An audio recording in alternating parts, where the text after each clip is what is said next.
Keistimewaan manusia dari makhluk lain adalah keberadaan akalnya. Dengan akal, mandang rumit yang berada dalam kepala manusia yang disebut otak. Otak manusia merupakan sebuah struktur pusat pengaturan yang memiliki volume sekitar 1350 cc dan terdiri dari 100 juta sel syaraf dan neuron. Otak mengatur dan mengkoordinir sebagian besar gerakan, perilaku, dan fungsi tubuh seperti detak jantung, tekanan darah hingga keseimbangan cairan tubuh dan suhu tubuh.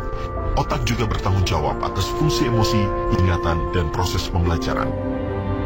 Dengan segala keistimewaannya, otak memiliki kemampuan memilah dan memilih kebaikan dan keburukan serta mengambil keputusan yang terbaik dari setiap masalah yang dihadapi manusia.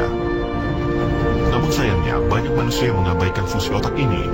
Mereka melakukan sesuatu berdasarkan hawa nafsu semata. Padahal Allah Subhanahu wa Ta'ala telah menyuruhkan umat manusia senantiasa menggunakan otaknya untuk berpikir. Allah Subhanahu wa Ta'ala berfirman, sesungguhnya dalam penciptaan langit dan bumi dan pergantian malam dan siang terdapat tanda-tanda kebesaran Allah bagi orang yang berakal. Al-Quran Surat Ali Imran ayat 190. Tahukah Anda, ada sesuatu di bagian otak manusia yang tidak ada di otak hewan? Perbedaan mendasar antara otak binatang dan manusia terdapat pada lapisan terluar otaknya. Inilah yang disebut korteks. Di sinilah pusat aktivitas pikiran manusia berada. Dan seluruh peradaban manusia dihasilkan oleh aktivitas kulit otak ini. Itu pula alasan mengapa dunia hewan tidak memiliki peradaban seperti manusia. Mereka tidak memiliki kemampuan untuk mengembangkan akal yang canggih, sehingga peradaban sains, teknologi, seni budaya, bahkan agama yang dimiliki oleh manusia tak bisa berkembang. Pemirsa, manusia yang tidak bisa memahami apa yang sedang dilihat dan didengarnya setara dengan hewan, bahkan lebih buruk lagi. Karena hewan tak memiliki kemampuan berpikir secara canggih, sementara manusia yang lalai memiliki kemampuan itu namun tak mempergunakannya. Allah Subhanahu wa Ta'ala berfirman, dan sungguh akan kami isi neraka jahanam banyak dari kalangan jin dan manusia. Mereka memiliki hati, tetapi tidak dipergunakannya untuk memahami ayat-ayat Allah, dan mereka memiliki mata, tetapi tidak dipergunakannya untuk melihat tanda-tanda kekuasaan Allah, dan mereka mempunyai telinga, tetapi tidak dipergunakannya untuk mendengarkan ayat-ayat Allah.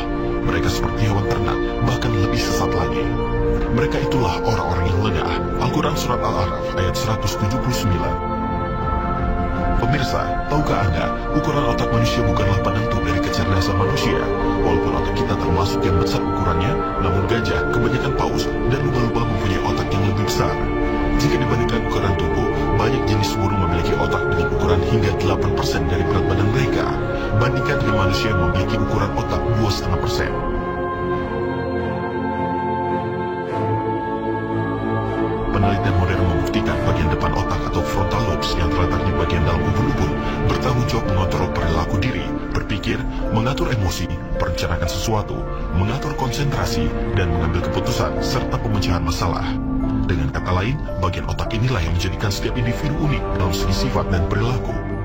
Tahukah Anda, Al-Quran secara tersirat telah menyatakan bahwa bagian ubun-ubun inilah yang bertanggung jawab untuk segala tindakan dan keputusan yang diambil manusia, termasuk di dalamnya tindakan mungkar manusia. Allah Subhanahu wa Ta'ala berfirman, sekali-kali tidak, sungguh, jika dia tidak berhenti berbuat demikian, niscaya kami tarik ubun-ubunnya ke dalam neraka, yaitu ubun-ubun orang yang mendustakan dan durhaka. Al-Quran Surat Al-Alaq ayat 16. Jika dibandingkan dengan komputer, otak manusia juga tidak kalah hebatnya. Otak manusia yang ukurannya hanya sebesar setengah jeruk bali mampu menyimpan informasi sekitar 800 informasi per detik dan selama rata-rata 75 tahun hidup tanpa merasa lelah. Jika sebuah komputer dirancang untuk menyamai potensi otak manusia, dibutuhkan komputer yang seukuran sebuah gedung bertingkat setinggi 400 meter dan membutuhkan listrik sebanyak 1 miliar watt untuk menjalankannya seperti gedung pencakar langit. Hans Moravec, seorang anggota Fakultas Tambahan Robotika Institut Carnegie Mellon University mengatakan bahwa superkomputer yang canggih pada tahun 1997 hanya mempunyai kemampuan 1/100 dari kemampuan otak manusia, dan baru pada tahun 2020 diprediksikan manusia mampu membuat superkomputer yang mampu menandingi otak manusia.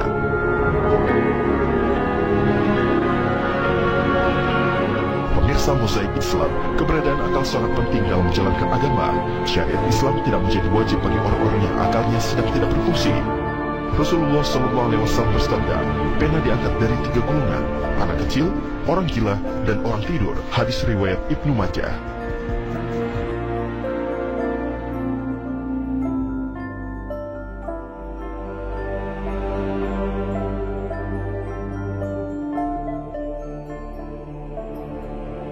Bagikan video ini ke teman dan keluarga Anda. Semoga bermanfaat serta menambah wawasan dan iman kita kepada Allah Subhanahu wa Ta'ala.